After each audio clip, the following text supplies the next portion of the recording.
神啊，感謝你賜我們先知，令到我們到此末世。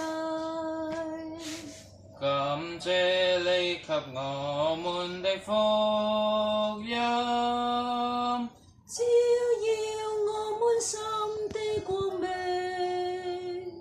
感謝你這一切的祝福，出自你恩慈的賜予，我們樂意努力侍奉你，遵守你所有的誡命。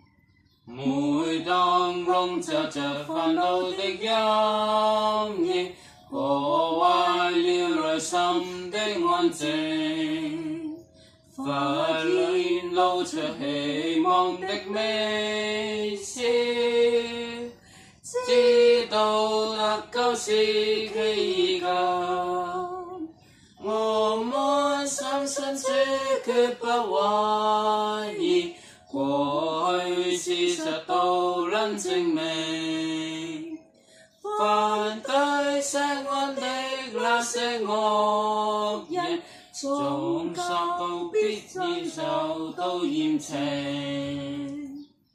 歌頌我主的慈善與恩慈，大家一夜同聲讚美。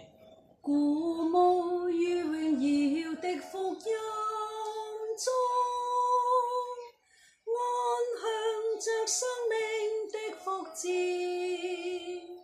唯有那忠實虔誠信徒，才能走上完全之路。拒絕接受福音的人們，永遠不知這種幸福。